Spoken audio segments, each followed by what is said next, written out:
वारकरी संप्रदायातील थोर महात्मे व महाराष्ट्रातील विचारवंतांची दुर्मिळ कीर्तने, प्रवचने, व्याख्याने ऐकण्यासाठी सुरेश महाराज सूळ या यूट्यूब चॅनलला अवश्य सबस्क्राईब करून बेल आयकॉन दाबा.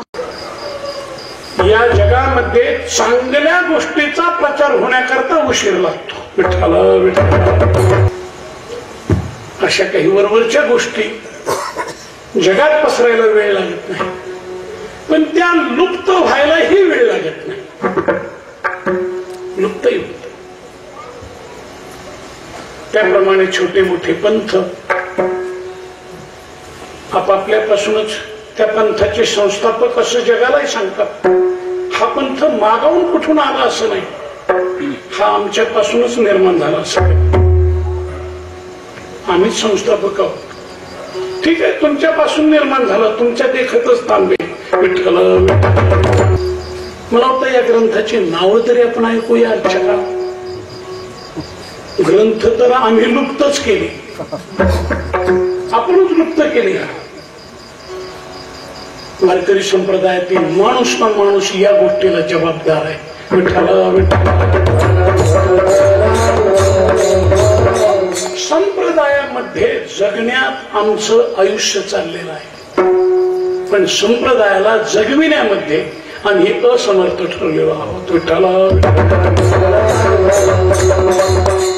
कुठे गेला अमृतानु, कुठे गेली ती चांगली उपासष्टी, आणि बोल बोलता ज्ञानेश्वरी तरी कुठे गेली. सप्ताहाचा गाभा ज्ञानेश्वरीचं प्रवचन असेल आपल्यासारख्याला आज कल्पना नाही, कारण तुम्ही मंडळी जेव्हापासून यात उड्या घेतल्या आणि उत्साहाने करता त्याच्या अगोदरच ही गोष्ट मागे सरकली. काही वर्ष लोटली आता ज्ञानेश्वरीचं प्रवचन पारायण वेगळं, प्रवचन ते भलेही काही लोकात व्हायचं, त्याला फार लोक नसायचे. अर्थात आमचे परमपूज्य गुरुवारी मामासाहेब, परमपूज्य गुरुवारी धोंडा महाराज, शंकर महाराज, खंडाळकर, रंगनाथ महाराज हे महात्मे जोवर होते तोवर ज्ञानेश्वरीच्या प्रवचनाला ही कीर्तनाहून अधिक गर्दी असायची. कीर्तनापेक्षा दुपारच्या वेळेत.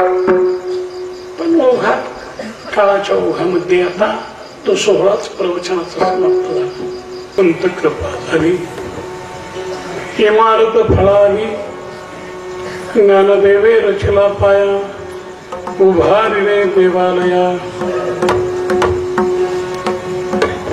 नामातयाचा किंकर, तेने केला हा विस्तार, जनार्दने एकनाथ, खांब दिला भागवत,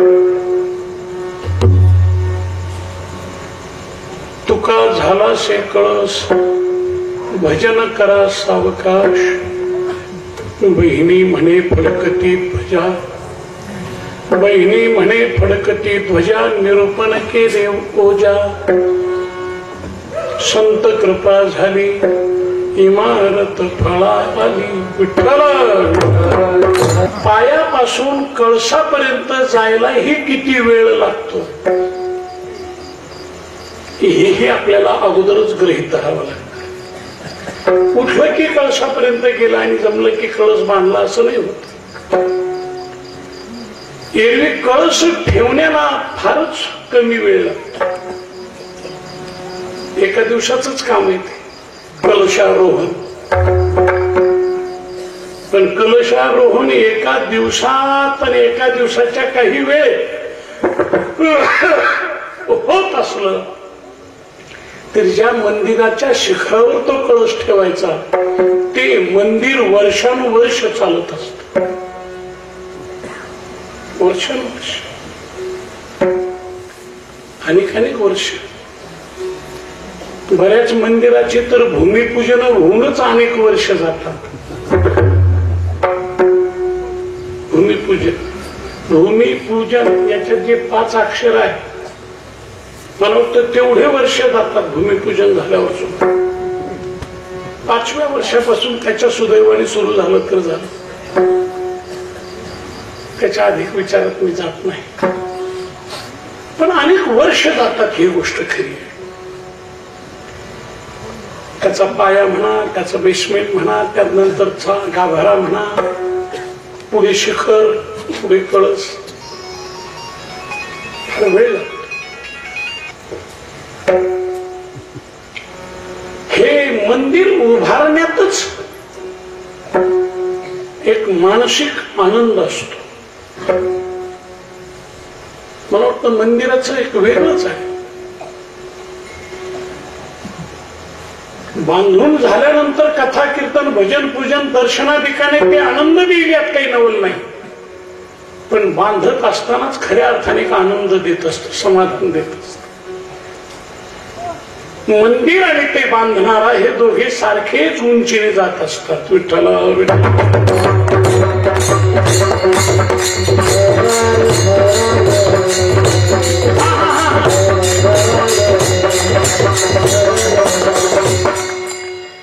अभंगात प्रवेश करताना किंवा सांगताना सांगण्याचा प्रयत्न करीन. जगद्गुरु तुकोबाराय ज्या या भागवत धर्म मंदिराचे कळस झाले, या मंदिराचं काम किमान 500 वर्ष चालू होत. 5 वर्ष तर नव्हे, 500 वर्ष. काही शतकामध्ये पायात झाला, काही शतकामध्ये खांब उभारणी झाली, काही शतकामध्ये कोट विस्तार झाला, आणि शेवटी 5व्या शतकामध्ये या भागवत धर्म मंदिरावर कळस बसला. लौकिकात आपणही पाहतो की काही मोठ्या इमारती याचं काम तितकीच वर्ष जास्त चालत, शांततेनं धीरतेनं मजबूतरित्या वर्षानुवर्ष काम चालत. अलीकडे वास्तुशास्त्र किंवा बांधणीचा प्रकार थोडासा प्रगत झालाय आपल्याकडे. अलीकडे एवढे वर्ष घेत नाही बहुतेक इमारत. बांधणारा सुद्धा म्हणत असतो एका वर्षात बांधला पूर्ण केला इमारत, एका वर्षात. पण मला वाटतं असं वर्षामध्ये बांधून झालेलं घर हे बांधणाऱ्या बरोबरच स्पर्धा करत. माझं वाक्य कळलं का नाही कोण नाही? लिखण्याच्या बाबतीत कोणाबरोबर? तू अगोदर की हो. काही वेळेला तर बांधणारा डोळ्याने पाहतो, स्लाप निखळला, पडला खाली. याची देही याची डोळा. आपल्या डोळ्यानेच पाहिलं ना. मी केवळ इमारतीपुरतं हे बोललो नाही, मंदिरापुरतं बोललो नाही. वारकरी संप्रदाय अथवा पंथाप्रमाणे असे अनेक पंथ ही महाराष्ट्रात व देशामध्ये जन्माला येतात, आणि त्या पंथाची इमारत तशी एखाद्या दुसऱ्या वर्षातच उभी राहते, आणि एखाद्या दुसऱ्या वर्षात गाव ना गाव, शिव ना शिव, गल्ली ना गल्ली, चौकडे प्रचार व्हायला वेळ लागत नाही. या जगामध्ये चांगल्या गोष्टीचा प्रचार होण्याकरता उशीर लागतो. विठ्ठला विठ्ठला.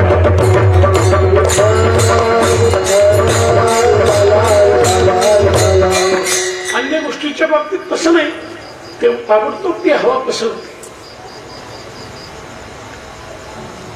गणपतीने दूध पिलं गणपतीच्या मूर्तीने. मला वाटतं ही हवा किती दिवसातून जगभर पसरली होती.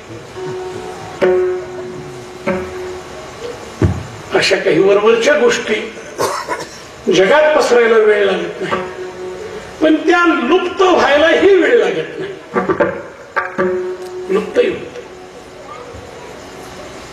त्याप्रमाणे छोटे मोठे पंथ आपापल्यापासूनच त्या पंथाचे संस्थापक असं जगालाही सांगतात. हा पंथ मागावून कुठून आला असं नाही, हा आमच्यापासूनच निर्माण झाला असं. आम्हीच संस्थापक आहोत. ठीक आहे, तुमच्यापासून निर्माण झाला, तुमच्या देखतच थांबे. विठ्ठल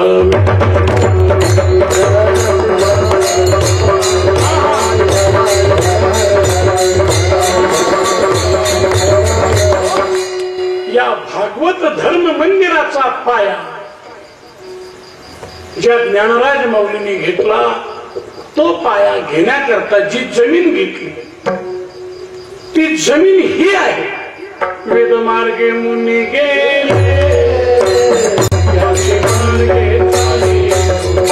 वेदमार्गे मुनी गेले याचे मार्गे चाले.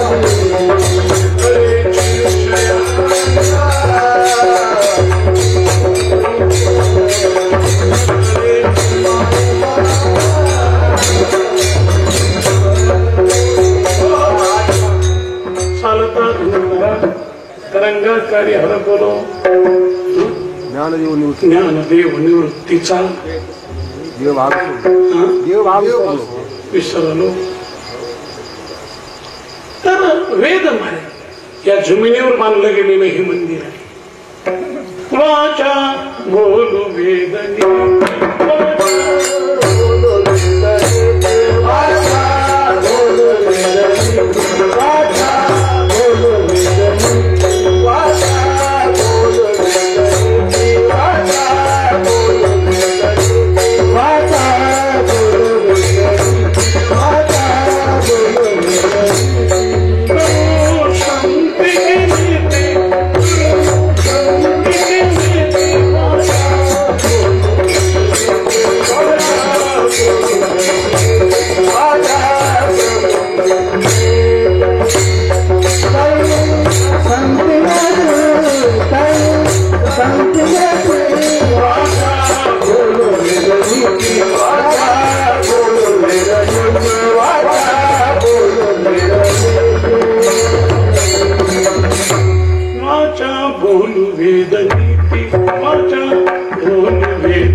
मला कल्पना आहे थोडीशी आणि कार्यक्रम आहे आणि आमच्या सारख्याकडनं होणारं चिंतन हे थोडस श्रवणाला मननाला जडही जाण्यासारखं आहे. पण सततच बोलण्याचा संबंध असल्यामुळे बोललेलंच बोलण्याची सवय मला नाही.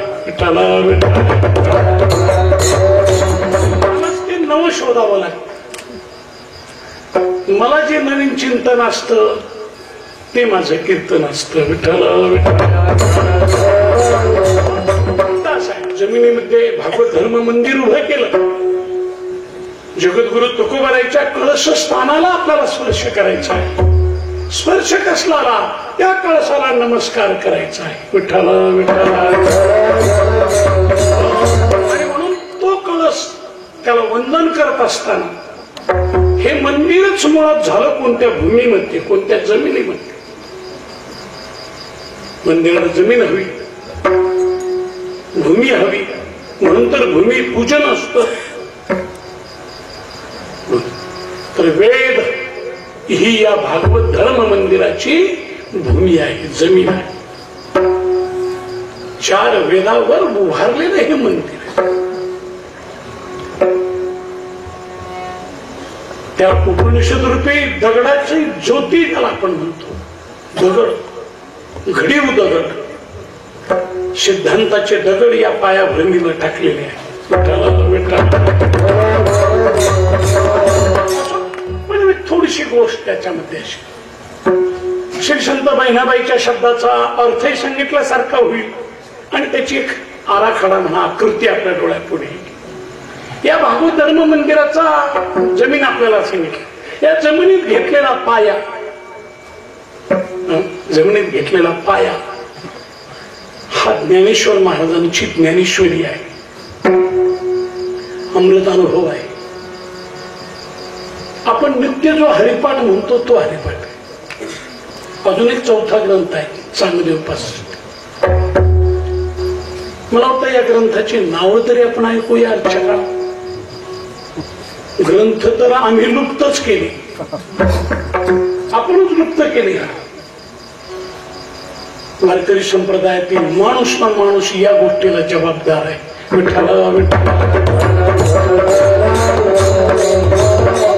संप्रदायामध्ये जगण्यात आमचं आयुष्य चाललेलं आहे. पण संप्रदायाला जगविण्यामध्ये आम्ही असमर्थ ठरलेलो आहोत. विठ्ठला कुठे गेला अमृतांना, कुठे गेली ती चांगली उपासष्ट, आणि बोलता ज्ञानेश्वरी तरी कुठे गेली. चाटे सरासारख्यांना मला वाटतं मला म्हणावं लागेल की त्यांच्याकडे काय तो दोष नाही, सगळ्या महाराष्ट्रातच नाही. मला वाटतं या सत्संगात ज्ञानेश्वरीचं प्रवचन हा ठीक आहे, गाथापारायण तर तो यावेळेचा तो प्रसंग वातावरणच आहे, निमित्तच आहे. गाथापारायण फार जाऊन आपण ज्ञानेश्वरीच्या पारायणावर धरू. एरवी ज्ञानेश्वरीची असतात, आज गाथा आहे पुढे ते. पण सप्ताहाचा गाभा ज्ञानेश्वरीचं प्रवचन असेल हे आपल्यासारख्याला आज कल्पना नाही. कारण तुम्ही मंडळी जेव्हापासून यात उड्या घेतल्या आणि उत्साहाने करता त्याच्या अगोदरच ही गोष्ट मागे सरकली. काही वर्ष लोटलीत आता. ज्ञानेश्वरीचं प्रवचन पारायण वेगळं, प्रवचन हे भलेही काही लोकात व्हायचं, त्याला फार लोक नसायचे. अर्थात आमचे परमपूज्य गुरुवारी मामासाहेब, परमपूज्य गुरुवारी धोंडा महाराज, शंकर महाराज, खंडाळकर, रंगनाथ महाराज हे महात्मे जोवर होते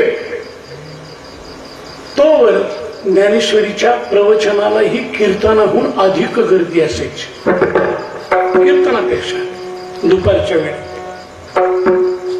पण ओघात, काळाच्या ओघामध्ये आता तो सोहळाच प्रवचनाचा समाप्त झाला. तेव्हा ज्ञानेश्वरी सुद्धा आता जाते आहे अशी अवस्था.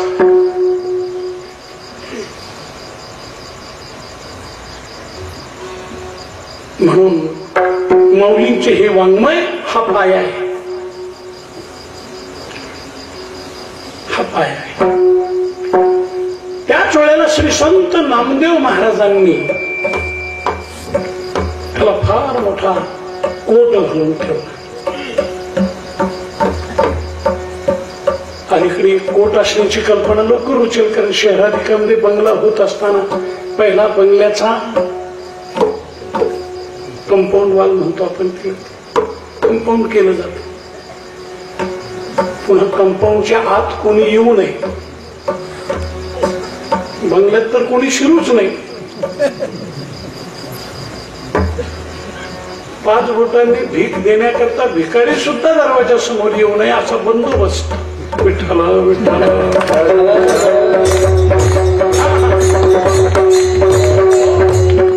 आता खरं या मंदिराचं वर्णन करताना अलीकडच्या वास्तूचा विचार थोडाफार येईलच. बहुतेक पूर्वी जुने वाडे, जुने घरे ते लावले जायचे. माझं वाक्य जरा ते त्याचे दरवाजे लागायचे. प्रसंगी रात्री म्हणा किंवा दिवसा गावाला जायचं ते लागायचे. आता ही नवीन इमारती, नवीन बंगले हे लावले जात नाही, हे उघडले जातात. विठ्ठल विठ्ठल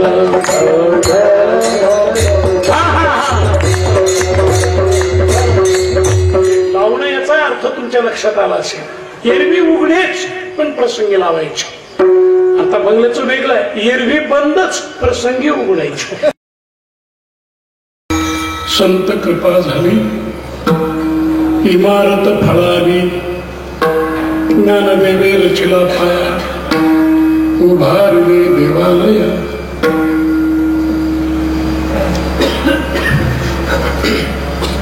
सेवेसाठी निवडला गेलेला अभंग संत श्रेष्ठ श्री बहिणाबाई यांच्याही नावे असलेला आणि जगद्गुरु तुकोबारायांच्याही नावे प्रसिद्ध म्हणून एक प्रकारचा असलेला आणि प्रसिद्धच असलेला विठ्ठला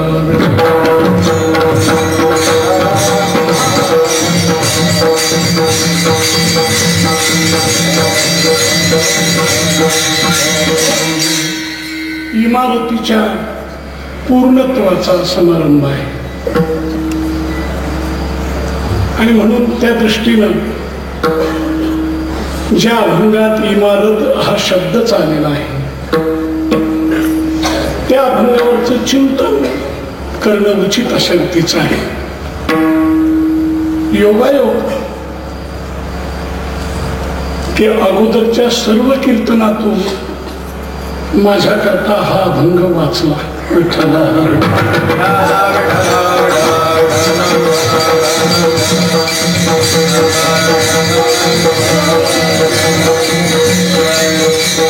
शिल्लकच राहिला म्हणा. कदाचित नियतीची इच्छा अशी असेल की ज्ञानेश्वर महाराज शिक्षण संस्थेचं हे इमारत अपत्य किंवा हा इमारतीचा सोहळा या अभंगाने पूर्ण व्हावा. विठ्ठला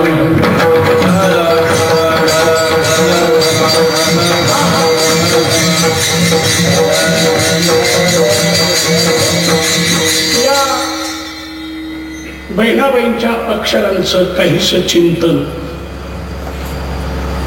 करण्यापूर्वी ज्या संस्थेच्या इमारतीचा हा वास्तुशांती समारंभ म्हणा, उद्घाटन सोहळा शांतीचा म्हणा, त्या वास्तूला त्या वास्तूच्या जागेला योगायोगाने आमच्या जीवनामध्ये आयुष्यातील जवळजवळ 50 वर्ष पाहण्याचा योग आहे. आणि मला वाटतं ज्या वेळेला आम्ही ही इमारत या बाजूला संस्थेची पाहिली, शाळा पाहिली, तेव्हा ती या बाजूला एकुलती एक इमारत होती. एकुलती, तिच्या पलीकडे काहीच नव्हतं. त्यावेळेच्या संस्थापकांनी संस्थापक सदस्यांनी गावाच्या बाहेर शाळा असावी असे प्रयत्न पूर्वी असायचे की शाळा ही गावाच्या बाहेर असावी. पण अलीकडे शाळेतच गाव घुसल्यामुळे शाळा आणि गाव यातला काही फरक करण्याचं कारण नाही. विठ्ठला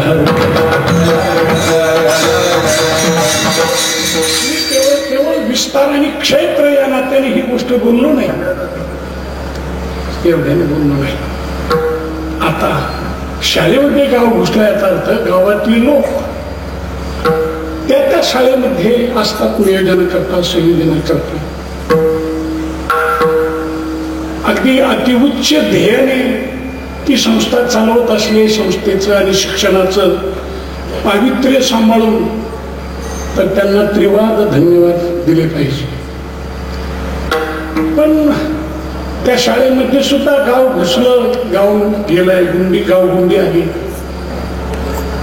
असा काही प्रकार जर म्हटला तर मग शाळेचं पावित्र्य एकदम एक प्रकारचं नाहीसं होतं.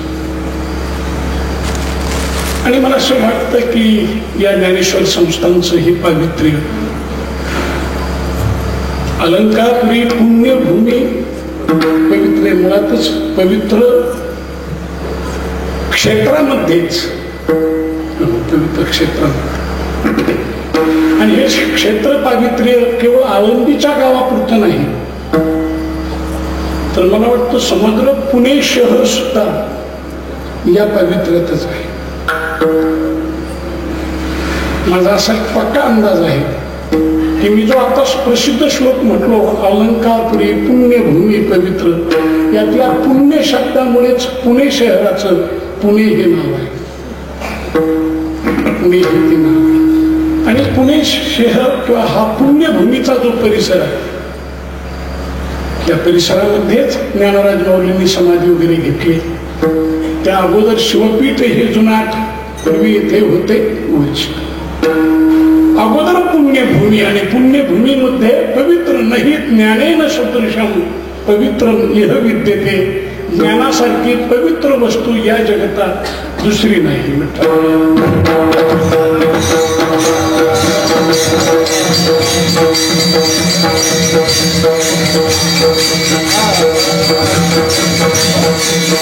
आणि असा हा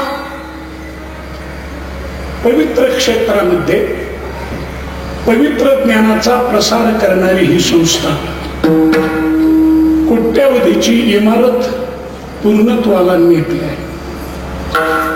त्यात मला मजेनं म्हणून वाटते की हा ज्ञान क्षेत्रातील किंवा ज्ञानाचा वटवृक्ष वडगावकरांच्या निमित्ताने विठ्ठल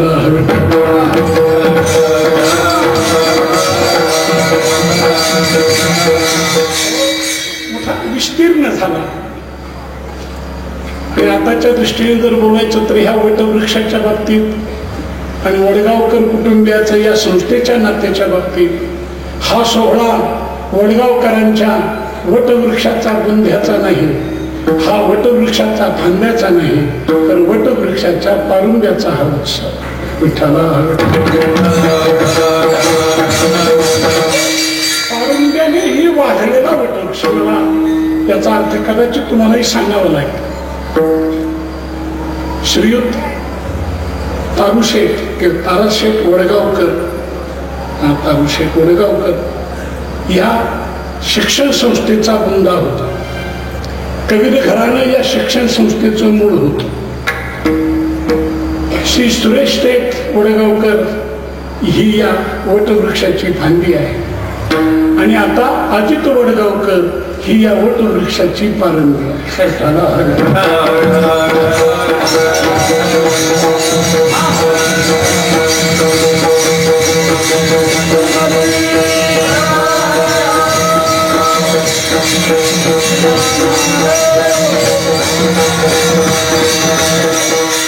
मगाशी समारंभ होऊन गेला की स्वतंत्र त्यावेळेचे विचार. काही वेळेला अशा अनेक सहकारी संस्था म्हणा, शिक्षण संस्था, त्यामध्ये एखाद्या घरातील कुटुंबातील परिवारातील कार्यकर्ते येतात, त्यांच्या हयातीतच येतात आणि त्या संस्थेतून त्यांच्या हयातीतूनच दूर होत. तो संबंध त्या घराचा त्यांच्या देखतच नाहीसा होतो.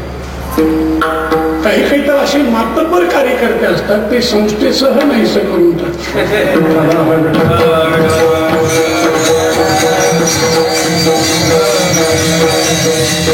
संस्था ही बंद आणि यांचं त्या संस्थेच्या जागी जाणं येणं ही बंद. सगळंच समान.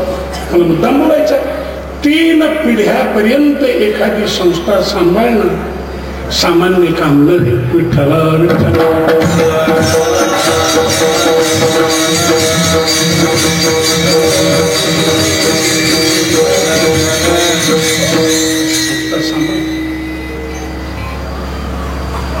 बऱ्याच वेळेला बऱ्याच संस्था संचालक मंडळी चालू असल्यामुळे त्या बंद असतात.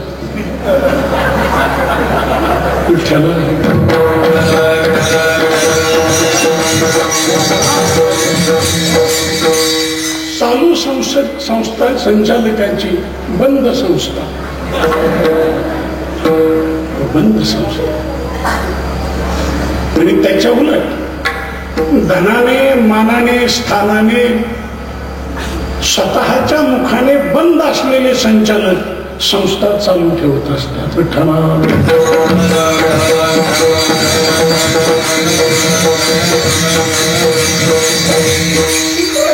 माझ्या विचाराचं एक पण त्यात माझा वेळ परत जाईल, परंतु धन्यवाद देऊन या अभंगाकडे वळायचं आहे आपल्याला. आणि आळंदी सारख्या क्षेत्रामध्ये, आळंदी क्षेत्राला साजेल अशा प्रकारची शिक्षण संस्था आणि तत्वतः खाजगी स्वरूपाची असलेली शिक्षण संस्था येथे उभी राहिली, पूर्ण झाली. मुलांचीही शिक्षण, मुलींचीही शिक्षण. एरवी तुकोबरांच्या नावावरच मोडणारा हा अभंग संत कृपा झाला. पण तो बहिणाबाईच्या नावाचा मुद्दाम घेतला की येथे मुलाबरोबर मुलींचंही शिक्षण आहे, म्हणून त्यालाही न्याय दिला पाहिजे. विठ्ठला.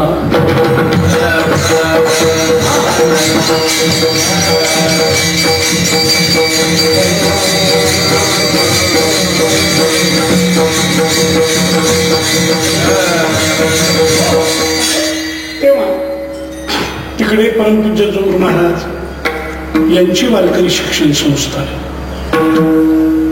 इकडे या वडगावकर घराण्याने जोपासलेली सांभाळलेली ज्ञानेश्वर महाराज शिक्षण संस्था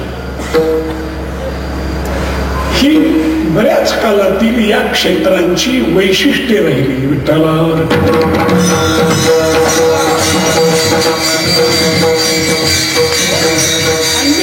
पारमार्थ क्षेत्रातल्या संस्था या आळंदी क्षेत्राला विभूषित अशा रीतीने करणाऱ्या झाल्या.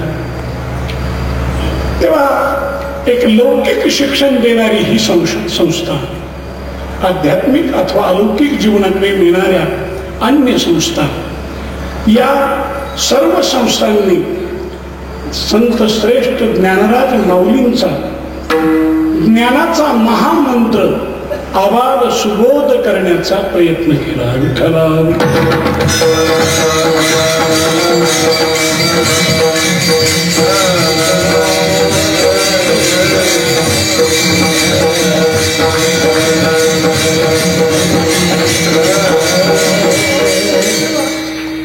इमारतीची पूर्णत्व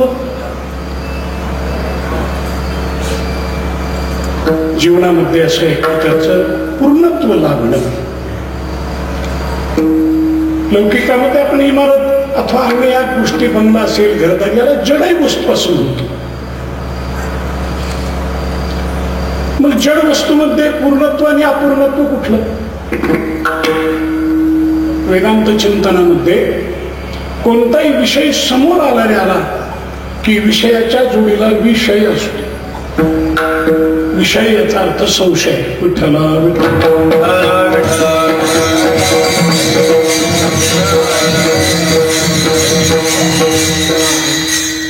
त्या मानाने पूर्णत्वाकडे जाणं, पूर्ण होणं, अपूर्ण राहणं हे धर्म तसे चेतनाचे आहे.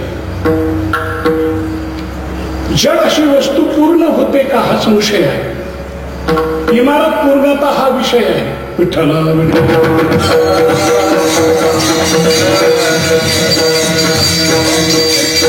जडत्वामध्ये हे धर्म संभवत नाही. धर्म निर्धर्म म्हणा, धर्मरहित म्हणा, जड म्हणूनच म्हटलं जातं की जिथे कोणताही धर्म नसेल. धर्मराहित्य, धर्मरहित असलेली वस्तू पूर्णत्व या धर्माने पूर्ण कशी होणार किंवा युक्त कशी होणार हा पूर्व पक्ष आहे. विठ्ठला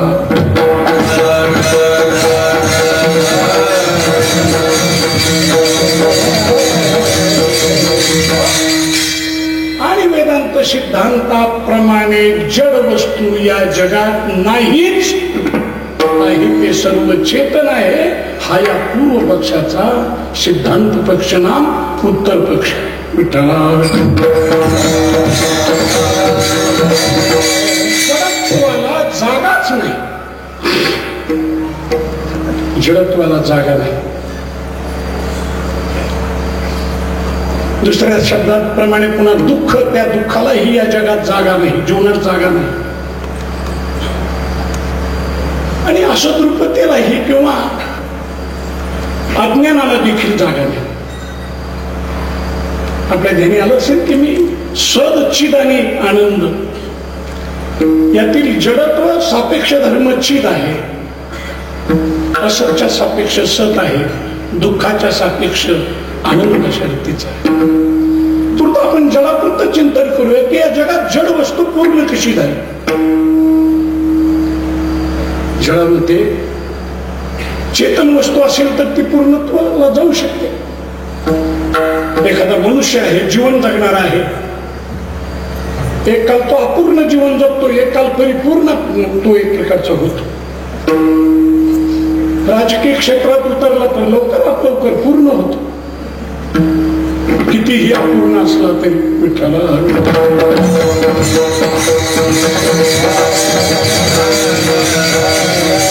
अन्य दृष्टीने क्रमाक्रमाने पूर्णत्व येतं. आज त्याचं जीवन पूर्ण झालं. ज्ञानेश्वर महाराजांनी तर म्हटलं की आम्ही परिपूर्ण झालेलो. ज्ञानराज माऊलीचं विश्व जीवनाला परिपूर्णत्वाची दिशा देणारं विश्व आहे.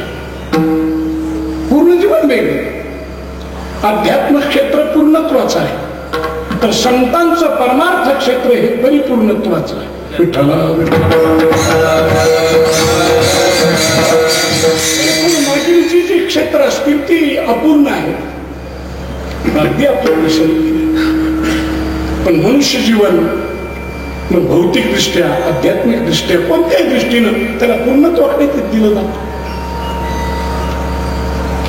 ती पत्रिका या सोहळ्याची कार्यक्रमाला येण्यापूर्वी तास दीड तास माझ्या समोर आली, हातात आली आणि त्यामध्येच काहीतरी पूर्णत्व शब्द वाचला मी. पूर्णत्वाकडे कुठून पूर्णत्वाकडे वडगावकर पूर्णत्वाकडे याच्या अगोदर कोणता शब्द आहे पत्रिका? संकल्पातून पूर्णत्वाकडे.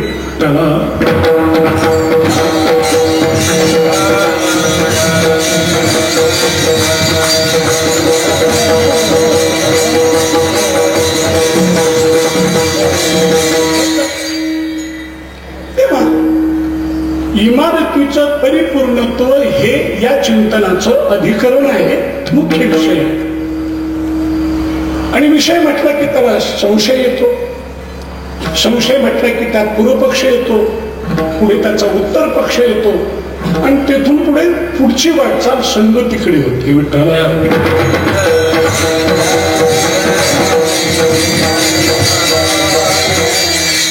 विषयो विषयश्चैव पूर्वपक्षस्तथोत्तरं संगतिश्चेति पंचांगम अधिकरण उच्यते. विठ्ठला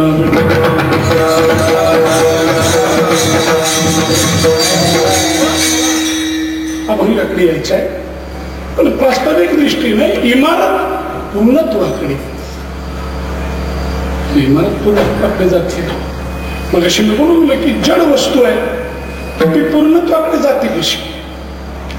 आपण म्हणतो माणूस देखील जीवनामध्ये पूर्ण होऊ शकत नाही. माणूस तर चेतन आहे, पण चेतनाला ही पूर्णत्व गाठता येत नाही. पुन्हा अपूर्णच अपूर्णच. माणसाची झेप पूर्णत्वाकडे असते आणि वाटचाल अपूर्णत्वाकडे होते. विठ्ठला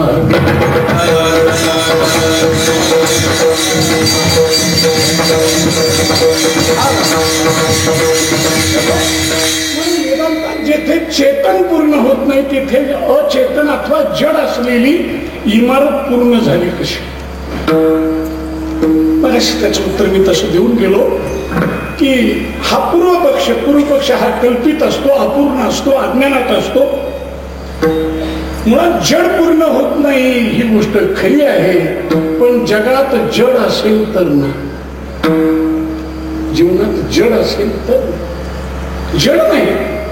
आणि एवढाच एक साक्षात्कार पूर्ण जगाला देण्याकरता ज्ञानेश्वर महाराजांना जड भिंत चालविण्याचा चमत्कार करावा लागला.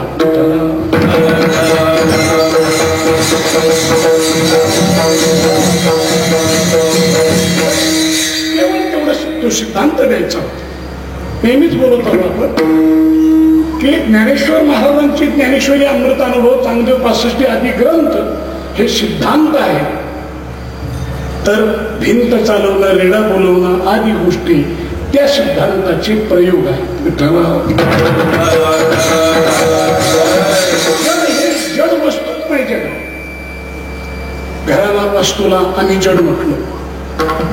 घर जड आहे का? काय घर त्याला काय कळतं? तिथे कुठे संवेदना आहे? ती जड आहे. त्या घरात बसूनच तो माणूस म्हणतोय हे घर जड आहे. याच्या 4 पिढ्या या घरानेच राखल्या तरी हे जड आहे. मला वाटतं त्या घराला जड म्हणणारा आज खऱ्या अर्थाने जड आहे.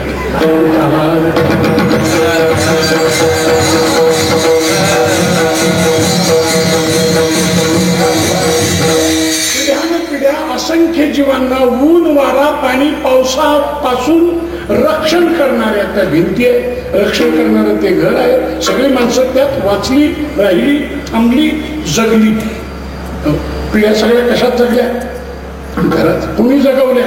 त्या घराने जगवल्या. कोणी त्यांचं संरक्षण केलं, सांभाळ केला, घराने केलं.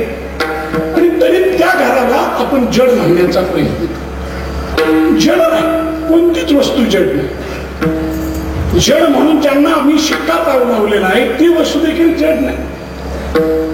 जड शक्ती असते जड वस्तूमध्ये सुद्धा. मला तर वाटतं त्या घराचे जे खांब आहे, आता नवीन भाषेमध्ये कॉलम म्हणावं लागतं, खांब आणि खांब, तो खांब जड आहे. का हा जड म्हटला? तो बाबा माझा जन्म झाल्यापासून हा खांब जिथेच्या तिथे आहे, त्याला जड म्हणून म्हणायचं तर चेतन म्हणायचं. मी त्याला विचारतो त्याने हलायला पाहिजे का? विठ्ठला भाषेत बोलायचं तर त्याने चेतन व्हायला पाहिजे का?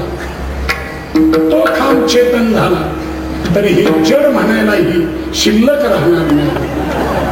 म्हणून त्याचं जडत्व हे चैतन्य.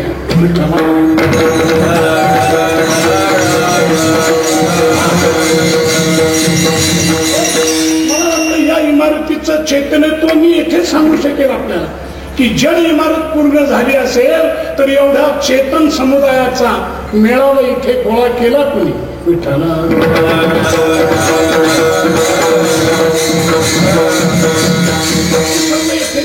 मागाशी म्हटल्याप्रमाणे अनेक वर्षे अनेक जण ही इमारत बघतच होते. फार झालं तर काही वेळेला आताच्या नियमाप्रमाणे काही पालक मुलांना शाळेत आणून पोहोचवण्याकरता कदाचित शाळेत येत असतात. म्हणून आताचं शिक्षण फार पुढे गेलं. पूर्वी एकटाच मुलगा निघायचा शाळेत जायचा, आता पालकाला घेऊन तो येतो. त्या अर्थी शिक्षण पुढे गेलं, पालकही बरोबर येतो. त्या मुलाचं शाळेचं दप्तर म्हणतात वह्या या एवढ्या की त्याला आणि त्याच्या पालकाला दोघालाही पेलवत नाही. फारच प्रगती झालं तर सरांनाच घरी बोलावं लागेल, तुम्ही मदतीला या वह्या घेऊन येणार. विठ्ठला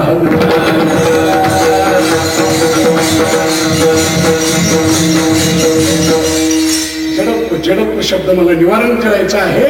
वास्तू ही जड नव्हे, ती ही चेतन आहे. म्हणून पूर्ण झाली. कारण जड वस्तू नाही. आपल्या अंगावरचा तो छोटासा कपडा, रुमाल चेतन आहे का जड आहे? काय म्हणावं लागेल त्याला? चेतन तर म्हणता येणार नाही. पण जड म्हणायला जावं तर मोठी अडचण येते. फार दिवसापूर्वी आम्ही पाहिलं की बसमध्ये गाडी पकडत असताना काही माणसांना गाडीमध्ये जाऊन बसता येत नाही गर्दीमुळे. आता कोणत्याही ठिकाणी माणसंच माणसाला आडवे येतात. विठ्ठला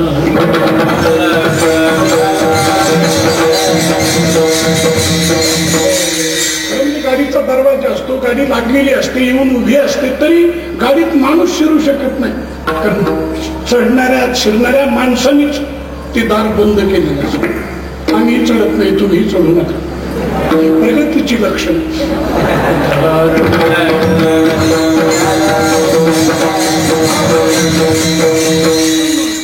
खेड्यातलीच माणसं फार हुशार, त्यांना बसमध्ये बसावं लागतं. मंडळीला बसमध्ये. शहरातील माणसं आता स्वतंत्र गाडी, त्याची गाडी स्वतंत्र अशा येते. दोन्हीमध्ये फरक एवढा आहे की बसमध्ये बसलेला माणूस पुन्हा सुरक्षितपणे घरी येण्याची शाश्वती असते.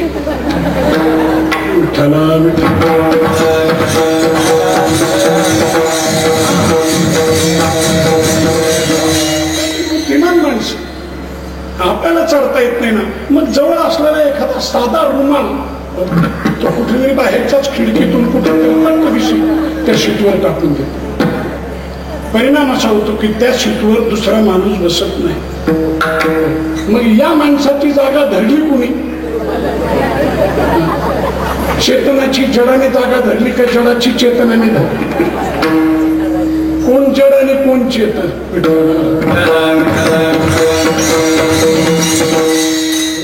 बीडीओ तालुक्याचे नवीनच शेतकी विभागात नोकरीला लागले, गाडी पकडली, धरण्याकरता आली तिथे. त्यावेळेला बीडीओना सुद्धा बसमधून प्रवास करावा लागला. तर त्यावेळेला एवढं कर्ज मिळत नव्हतं देशात. आता सरपंचापर्यंत स्वतंत्र गाडीची व्यवस्था आहे. कर्जाची विपुलता विठ्ठला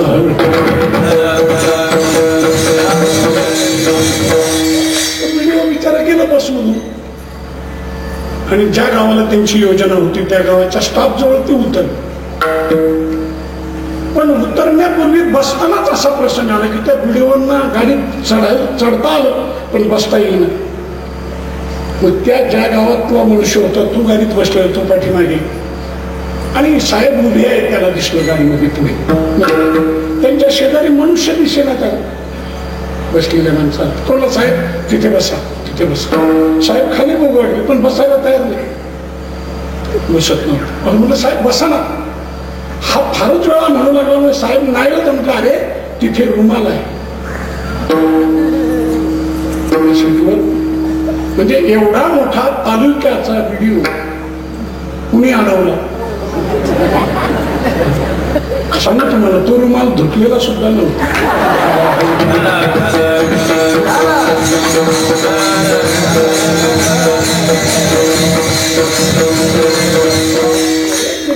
ते फडक ते धुडक तो रुमाल तो देखील जड नाही.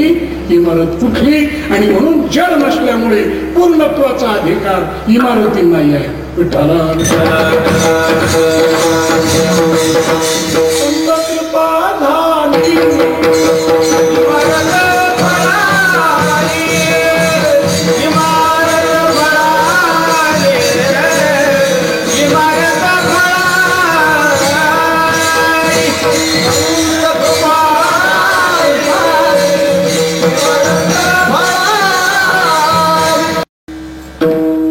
कळस या शब्दामध्ये आणखी काही दुसरं गोड रहस्य आहे.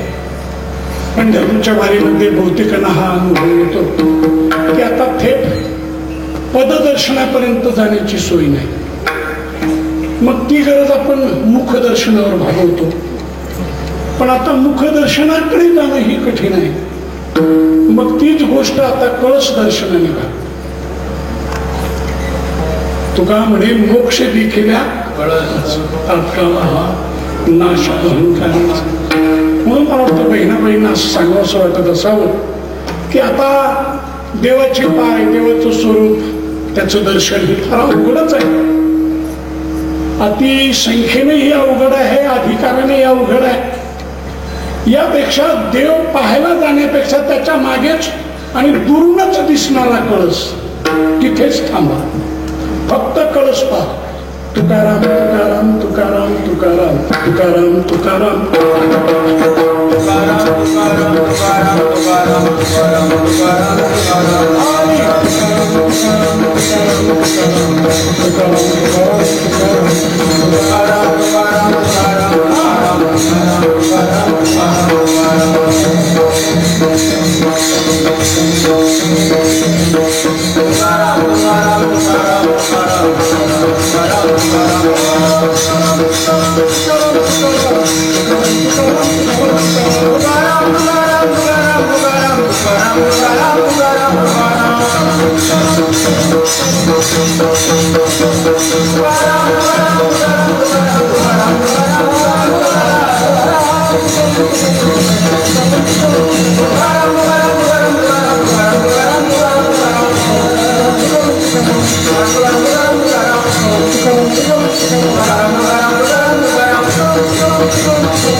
कळस भजन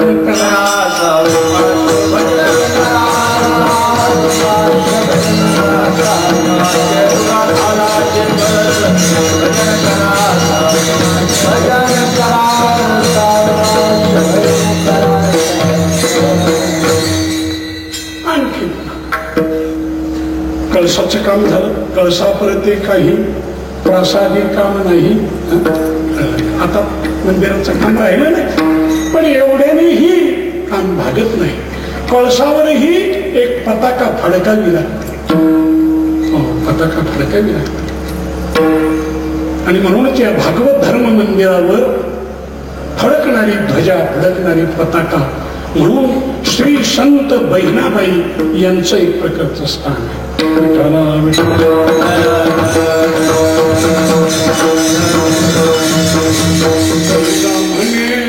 फडकती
शेवटच्या कडव्यात बहिणा म्हणे फडकती ध्वजा. इथे स्त्रियांचा अधिकार नाही, इथे स्त्रियांना प्रवेश नाही, इथे स्त्रियांना पोहोच ते नको, याही गोष्टी आता करण्याची आवश्यकता राहिली नाही. संतांच्या या अवतार कार्यामध्ये माता भगिनींना देखील अतिउच्च अशा प्रकारचं स्थान देऊन संत महात्म्यांनी समाज जीवनाची शीख उद्धाराची शीख अशा प्रकारची साधलेली. म्हणून बहिणामध्ये फडकती ध्वजा, निरूपण केले ओझा, संत कृपा झाली इमारत फळा. शिवा समाप्त करायची आहे. आणि खरोखर ज्यांना इमारत बांधण्याच्या पूर्णत्वाचं समाधान बघायला शरीर मिळालं, नाहीतर इमारत बांधणं तसं कठीण आहे. इमारत ही इमारत असते. विठ्ठला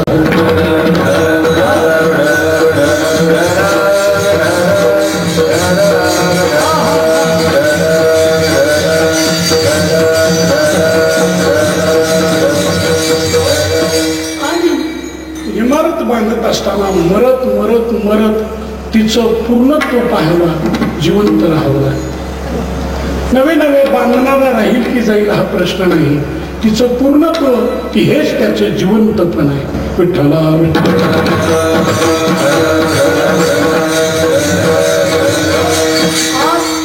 सर्व देशामध्ये असलेला हा भक्ती संप्रदाय, भागवत संप्रदाय, अर्थात हीच कोणी इमारत, हेच कोणी देवालय साधू संतांच्या जिवंत असल्याची साक्ष देत आहे, त्यांच्या अमरत्वाची साक्ष अशा रीतीने देत आहे. म्हणून उपनिषदात म्हटल्याप्रमाणे अमरत्व हा आत्म्याचा स्वभाव आहे.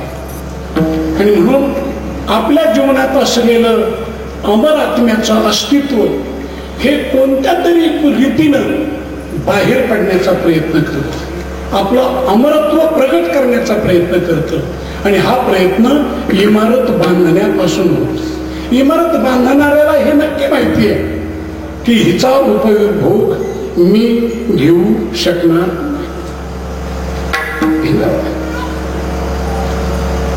कारण इमारतीचं आयुष्य आणि त्याचं आयुष्य याचा अंदाज त्याला नक्की असतो.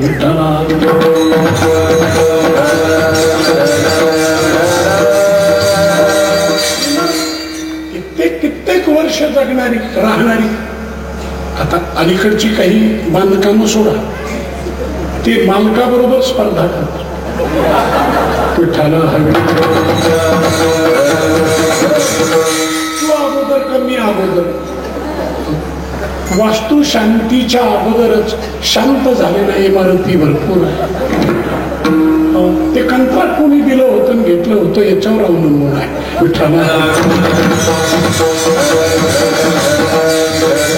तरी देखील मी गेलो तरी ही इमारत मागे राहणार आहे, हेच माझं अमरत्व आहे. हा अमरत्वाचा संदेश इमारत देत असते.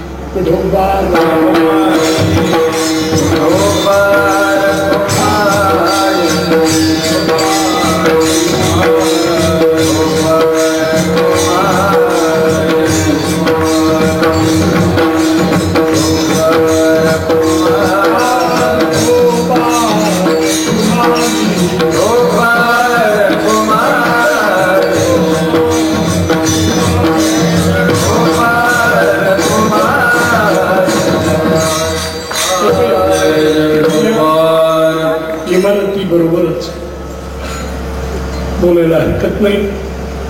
भागवत धर्माच्या आणि ह्या 21व्या शतकातील संप्रदायामध्ये भर टाकण्याचा आणि पुढे शेकडो वर्ष समाजाला दर्शन देण्याचा प्रयत्न करणाऱ्या ज्या संप्रदायात आपण इमारती उभ्या करण्याचा प्रयत्न केला,